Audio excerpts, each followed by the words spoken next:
ശനി എന്ന് പറയുന്നത് ആൾക്കാരെ ഭയപ്പെടുന്ന ഒരു ഗ്രഹമാണ്. രണ്ടര വർഷം മാറുന്ന സമയത്ത് പലരീതിയിലും പല വ്യാഖ്യാനങ്ങളുണ്ട്. ജന്മശനി, ഏഴരാണ്ടര ശനി, അല്ലെങ്കിൽ കണ്ടക ശനി. സാധാരണ രീതിയിലുള്ള ആൾക്കാർക്ക് ശനി എന്ന് പറയുമ്പോൾ ഭയങ്കര പേടിയുണ്ട്. എന്താണ് പുതിയ ശനിയുടെ മാറ്റം? ഏതൊക്കെ രാശിക്കാർക്ക് അനുകൂലമാണ്? ഏതൊക്കെ ആൾക്കാർ അത് പ്രിക്കോഷൻസ് എടുക്കേണ്ട ആവശ്യം? ശനി മാറ്റം കഴിഞ്ഞ നിരവധി വർഷങ്ങളായിട്ട് ജ്യോതിഷവും വാസ്തുവും കൈകാര്യം ചെയ്യുന്ന ജ്യോതിഷി രാജലക്ഷ്മി മാഡം, അബാക് മീഡിയയിലേക്ക് സ്വാഗതം. മാഡം, ഈ ശനി എന്ന് പറയുന്നത് ആൾക്കാരെ ഭയപ്പെടുന്ന ഒരു ഗ്രഹമാണ്.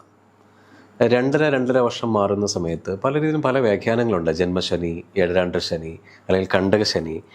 സാധാരണ രീതിയിലുള്ള ആൾക്കാർക്ക് ശനി എന്ന് പറയുമ്പോൾ ഭയങ്കര പേടിയുണ്ട്.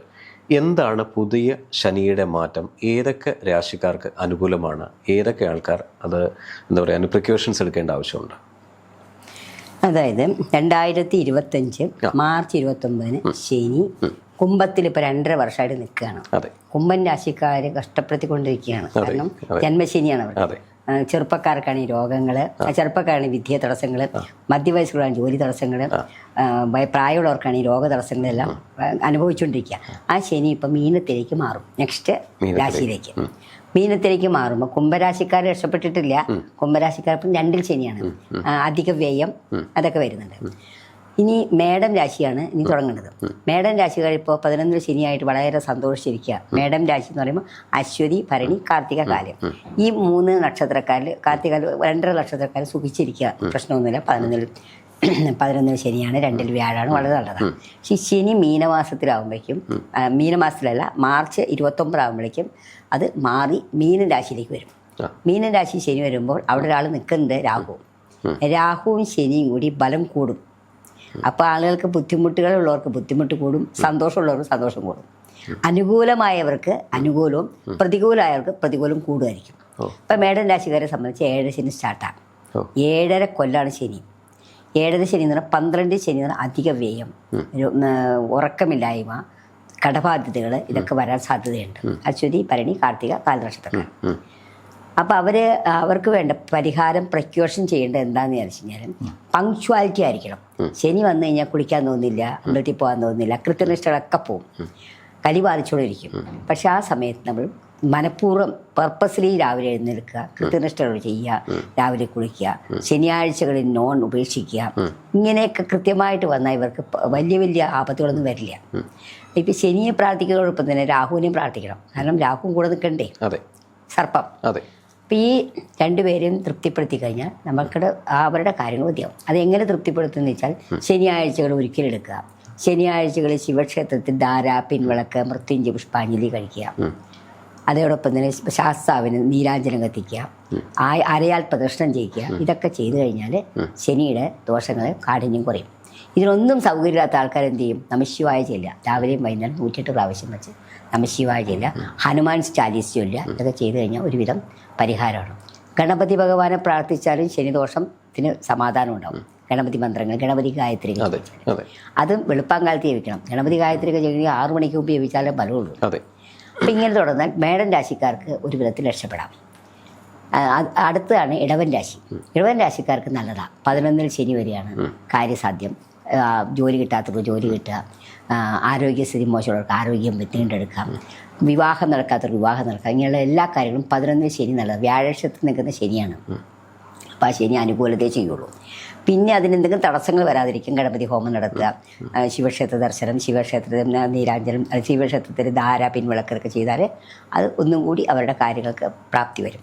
ഇടവൻ രാശിക്കാർ, ഇടവൻ രാശിയുള്ള നക്ഷത്രങ്ങൾ എന്ന് പറഞ്ഞാൽ കാർത്തിക, ബാക്കിയും രോഹിണി, മകീരം, അര, ഈ 3 നക്ഷത്രക്കാരാണ് അതിനകത്ത് വരുന്നത്. ഇവരുടെ കാര്യത്തിൽ ഭംഗിയാവും. മകീരം നക്ഷത്രം പകുതി വേറെ ഉണ്ട്. ഇനി മിഥുന രാശിയിൽ അവർക്ക് മോശമാണ്. മകീരൻ നക്ഷത്രം മൊത്തം നന്നാവും എന്ന് പറയാൻ പറ്റില്ല. മകീരം കാലുവരെ മാത്രമേ രക്ഷയുള്ളൂ. അത് കഴിഞ്ഞ് വരുന്ന മകീരം നക്ഷത്രക്കാർ മിഥുനൻ രാശിയിലാണ്.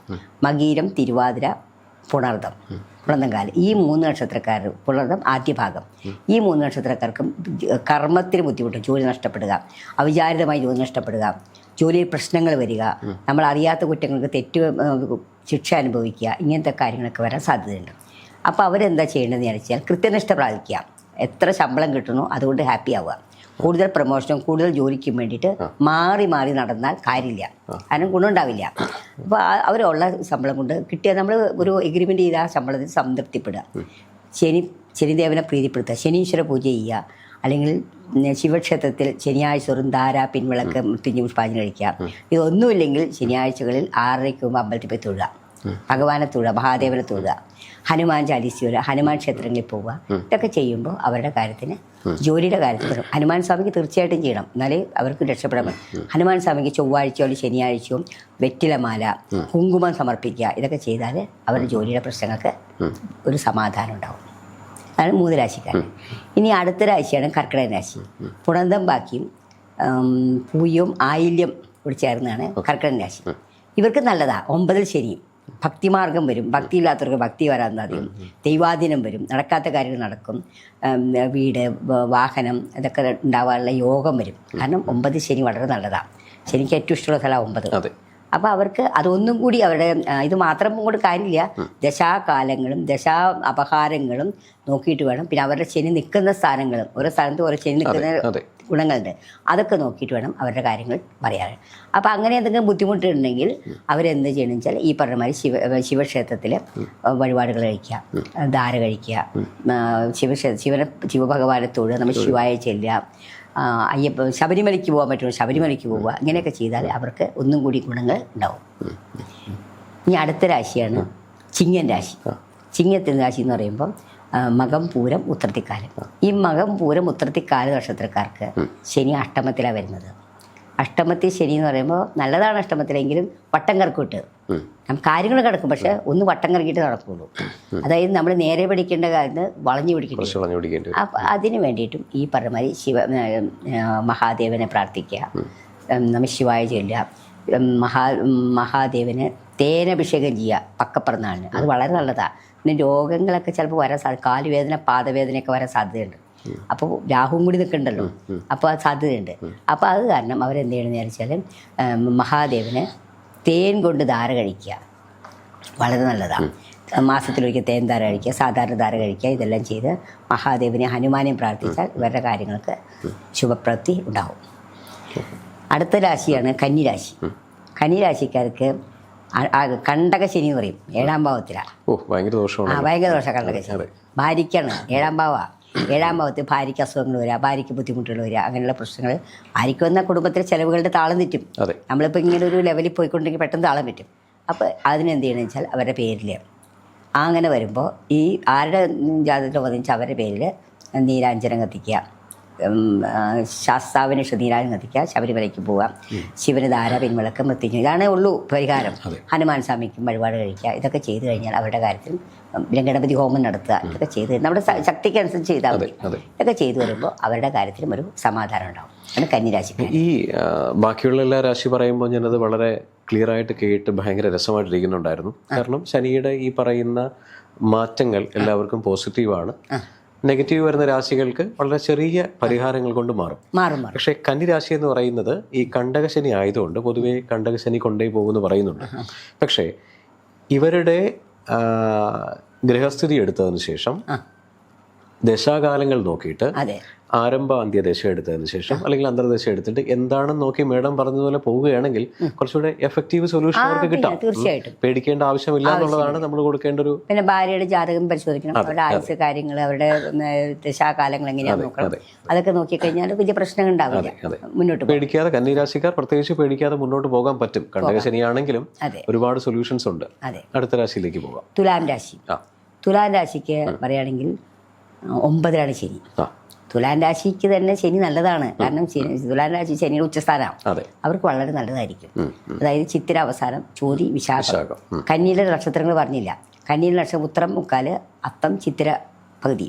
ഈ നക്ഷത്രമാണ് കന്നിയിൽ വരുന്നത്. ഇനി ബാക്കി ചിത്തിരയും ചോതി, വിശാഖം ആദ്യ ഭാഗത്തും ഇത് തുലാരാശിയിൽ വരുന്നത്. അവർക്ക് സംബന്ധിച്ചാണ് അവരുടെ നടക്കാത്ത പല കാര്യങ്ങളും നടക്കാൻ സാധ്യതയുണ്ട്. ചിങ്ങൻ രാശിക്കാർക്ക് ശനി നല്ലതാണ്. കാരണം 6 ശനി നല്ലതാണ്. ശനിക്ക് 6-ാം ഭാവം നല്ലതാ, അവർക്ക് നല്ലതാ. തുലാം രാശിക്കാർക്ക് അഷ്ടമത്തിൽ, തുലാം രാശിക്കാർക്ക് ബുദ്ധിമുട്ടാണ്, ആരോഗ്യസ്ഥിതിക്ക് ബുദ്ധിമുട്ട് വരും, ആരോഗ്യത്തിന് പ്രശ്നങ്ങളൊക്കെ വരും, തലവേദന കാര്യങ്ങളൊക്കെ വരാൻ സാധ്യതയുണ്ട്. അപ്പം അങ്ങനെ വരുമ്പോൾ അവരെന്താ ചെയ്യേണ്ടതെന്ന് വെച്ചാൽ ശിവന് ധാര കഴിപ്പിക്കുക, പ്രധാനമായിട്ടും ധാര കഴിപ്പിക്കുക. തേൻധാരയോ പക്കപ്രധാന തേൻധാര കഴിക്കുക, ശിവന് ധാര കഴിക്കുക, ഹനുമാൻ സ്വാമിക്ക് അഭിഷേകം കഴിക്കുക, പക്കപ്പിറന്നാൾ തോറും ഹനുമാൻ സ്വാമിക്ക് അഭിഷേകം കഴിക്കുക, ഗണപതി ഭഗവാന് ഗണപതി ഹോമം എന്തൊക്കെ നടത്തുക, ഇതൊക്കെ ചെയ്ത് കഴിഞ്ഞാൽ മാറ്റം വരും. ഇനി വൃശ്ചികൻ രാശി, വൃശ്ചികൻ രാശിക്കാർ ഇപ്പോൾ കണ്ടകശനി കൊണ്ട് കഷ്ടപ്പെട്ടിരിക്കുക. 4-ലായിരുന്നു ശനി, ആ ശനി ഇപ്പം 5-ലേക്ക് വരിക. 5-ൽ ശനി നല്ലതൊന്നുമല്ല, മക്കളെ കൊണ്ട് ബുദ്ധിമുട്ടാണ്, എന്നാലും തമ്മിൽ ഭേദം തന്നെ, കഴിഞ്ഞേക്കാളും കുറച്ച് ഭേദമാണ്. മക്കളുടെ കാര്യത്തിലൊന്ന് ശ്രദ്ധിക്കുക, മക്കളുടെ ആ സമയത്ത് മക്കളുടെ ജാതകങ്ങളൊക്കെ എടുത്ത് പരിശോധിക്കുക. അവരുടെ ജാതകത്തിൽ ദോഷ സമയമാണോ, ദശാകാല ദശാമുക്തി അന്തർദശയ്ക്കാണോ നോക്കിയിട്ട് അതിനുവേണ്ട പരിഹാരം ചെയ്യാം. പ്രധാനമായിട്ടും മക്കളെ കൊണ്ടായിരിക്കും ബുദ്ധിമുട്ട് വരാം, 5-ാം ഭാവം എന്ന് പറയും. അപ്പോൾ അവർക്ക് അതിന്ന് മോക്തിലാണ് ധാര, പിൻവിളക്ക്, ഇതൊക്കെ തന്നെ ഈ പറഞ്ഞത് ഏതൊരു വഴിപാട് തുടർന്നാൽ മതി വൃശ്ചികരാശിക്കാർ, എങ്കിലും ആശ്വാസം ഉണ്ട് അവർക്ക്. ഇനി ധനുരാശിക്കാർക്ക് സുഖമായിട്ടിരിക്കുകയാണ്. ഇപ്പോൾ 4-ലേക്ക് വരണ ശനി, കണ്ടകശനി വന്നു, അവർക്ക് വീട്ടിൽ സ്വസ്ഥതയില്ല, സമാധാനമില്ല, ആകെ ബുദ്ധിമുട്ട്, ആൾക്കാർക്ക് കാണുമ്പോൾ പോലും ദേഷ്യം വരുന്ന അവസ്ഥ ഇതൊക്കെ വരും. അപ്പോൾ ഇവരും ചെയ്യേണ്ടതെന്ന് വെച്ചാൽ ശിവന് ധാര, പിൻവിളക്ക്, മുത്തഞ്ഞി പുഷ്പാഞ്ജലി, സമാധാനത്തോടെ പങ്ക്ച്വലായിട്ട് കാര്യങ്ങൾ ചെയ്യാം. പങ്ക്ച്വാലിൻ്റെ അടുത്ത് ശനി ദോഷം ചെയ്യില്ല, ശനി ഉപദ്രവിക്കില്ല, പങ്ക്ച്വാലിറ്റി ആയിരിക്കണം. അപ്പോൾ പിന്നെ അവരുടെ ശനി നിൽക്കുന്ന സ്ഥാനം നോക്കുക. ശനി നിൽക്കുന്ന നല്ല സ്ഥലത്താണെങ്കിൽ പ്രശ്നമില്ല, മോശം സ്ഥലത്താണെങ്കിൽ അത് പ്രശ്നമാണ്. അപ്പോൾ ധനുരാശിക്കാരെ സംബന്ധിച്ച് മോശം സമയമാണ് വരാൻ പോകുന്നത്. ഇനി മകരൻ രാശിക്കാർക്ക് സമാധാനമായി, 3-ലേക്ക് ശനി വന്നേ, ഇത്ര നാളും 7-ര ശനിയൊക്കെ ഇരുന്ന് കഷ്ടപ്പെട്ടുകൊണ്ടിരിക്കുക, കഴിഞ്ഞു, ഇനി അവർ രക്ഷപ്പെട്ടു. 3-ര ശനി വന്ന് വ്യാഴക്ഷേത്രത്തിലെ ശനി വന്ന് അവരെ സംബന്ധിച്ച് നടക്കാത്ത പല കാര്യങ്ങളും നടക്കാനൊക്കെ സാധ്യതയുള്ള സമയമാണ്. കുംഭൻ രാശിക്കാരൊക്കെ സംബന്ധിച്ച് അവരിപ്പോൾ ജന്മശനി കൊണ്ട് രോഗങ്ങളും ദുരിതങ്ങളായിട്ട് അനുഭവിച്ചുകൊണ്ടിരിക്കുകയാണ്. അപ്പോൾ ഈ ധനുരാശി, വൃശ്ചികരാശിയിൽ വരുന്ന നക്ഷത്രങ്ങൾ വിശാഖം ബാക്കിയും, വിശാഖം മുക്കാലും, അനിഴവും തൃക്കേട്ടയാണ്. ധനുരാശിയിൽ വരുന്നത് മൂലം, പൂരാടം, ഉത്രാടം വരാം. മകരൻ രാശിയിൽ ഉത്രാടമര, അവിട്ടം, ഉത്രാടമര, തിരുവോണം, അവിട്ടം, ഈ രാശിക്കാരാണ്. കുംഭൻ രാശിയിൽ വരുന്നത് അവിട്ടത്തിൽ അവിട്ടം മുക്കാൽ, ചതയം, പുരുരുട്ടാതി മുക്കാൽ, ഇതാ വരുന്നത്. ഇനി അടുത്ത് മീനൻ രാശി പൂരുരുട്ടാതി, ഉത്രട്ടാതി, രേവതി, ഈ നക്ഷത്രങ്ങൾ വരുന്നത്. ഇവർക്ക് 7-ര ശനിയാണ്, ജന്മശനിയാവും. ഈ പറഞ്ഞ മാതിരി കുട്ടികൾക്കാണ് പഠിക്കാൻ മടി, അലസത, എണീക്കാൻ മടി, കുളിക്കാൻ മടി, സ്കൂളിൽ പോകാൻ മടി, ഇതൊക്കെ ആയിരിക്കും. മധ്യത്തിലുള്ളവർക്കാണ് ജോലിക്ക് പ്രശ്നങ്ങൾ, നിസ്സാര പ്രശ്നങ്ങൾ, ജോലി വിടേണ്ടി വരിക, ജോലി വിട്ടാൽ വേറെ കിട്ടാൻ ബുദ്ധിമുട്ട്. ഇനി പ്രായമുള്ളവർക്കാണെങ്കിൽ അസുഖങ്ങൾ, രോഗങ്ങൾ, ദുരിതങ്ങൾ, കാൽപ്പാദം നടത്താം, നിലത്തൂത്താൻ പറ്റില്ല, നീര്, ഹോസ്പിറ്റലിൽ പോകാൻ അസുഖമില്ല, ഇതിനൊക്കെ ശനിയുടെ ദോഷപരിഹാരം ചെയ്തേ പറ്റൂ. ശനീശ്വര പൂജ ചെയ്യാം, ജന്മശനിക്ക് ശനീശ്വര പൂജ ചെയ്യാം. പിന്നെ അതേപോലെ തന്നെ മഹാദേവനും ഈ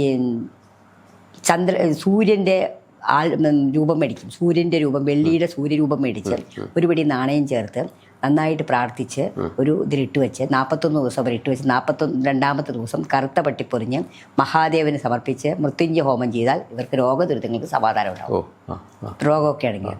അതേപോലെ തന്നെ മഹാവിഷ്ണുവിനും ചെയ്യണം. വിഷ്ണു ക്ഷേത്രത്തിലാണ് നിൽക്കുന്നത്. പശുവും കിടാവും പ്രതിമ മേടിച്ച് ഇതുപോലെ തന്നെ നാണയം ഒഴിഞ്ഞു വെച്ച് 41 ദിവസം കഴിയുമ്പോൾ മഞ്ഞ കിഴികെട്ടി ഗുരുവായൂർ സമർപ്പിച്ചാലും ഇവർക്കും ദോഷങ്ങൾ തീരും. കാരണം കഠിനമായ രോഗവ്യതകൾ വരാൻ സാധ്യതയുണ്ട്. അത് ദശാകാല വിഭക്തി ഛിദ്ര അനുസരിച്ചാണ് വരുന്നത്. അതാണ് ഈ 12 രാശിക്കാരെയും ഇപ്പം ശനി മാറ്റം കൊണ്ട് സംഭവിക്കുന്ന കാര്യങ്ങൾ. ഈ സാധാരണ രീതിയിൽ ആൾക്കാർ വേഴമാറ്റം എന്ന് പറയുമ്പോൾ ഭയങ്കര ഹാപ്പിയാണ്, സന്തോഷമാണ് കേൾക്കുമ്പോൾ തന്നെ. ശനിമാറ്റം എന്ന് പറയുമ്പോൾ പലർക്കും ഒരു അരോചകമാണ്, വിഷമമാണ്. അപ്പോൾ ഇവിടെ മേഡം പറഞ്ഞതനുസരിച്ചിട്ട് ഓൾമോസ്റ്റ് പല രാശിക്കാർക്ക് നല്ലതാണ്. പക്ഷേ ചെറിയ മോശാനുഭവങ്ങൾ വരുന്നവർക്ക് അവരുടെ ഗ്രഹസ്ഥിതി നോക്കിയതിന് ശേഷം നല്ലൊരു ജ്യോതിഷിയെ കണ്ട് പൂർണ്ണമായിട്ടൊരു സൊല്യൂഷൻ എന്തായാലും ഉണ്ടാകും. കാരണം ഇപ്രാവശ്യം 2025 നല്ല മാറ്റങ്ങൾ വരുന്ന സമയമാണ്. അപ്പോൾ ഈ ശനി എല്ലാവർക്കും നല്ലത് മാത്രം വരട്ടെ, എല്ലാവരുടെയും ജീവിതങ്ങൾ നല്ലതിലേക്ക് നയിക്കട്ടെ. ഒരു രീതിയിൽ മോശമായിട്ടുള്ള അനുഭവങ്ങൾ വരാതെ നല്ലൊരു ദൈവജ്ഞന്റെ സഹായത്തോടെ മുന്നോട്ട് പോട്ടെ. നന്ദി, നമസ്കാരം.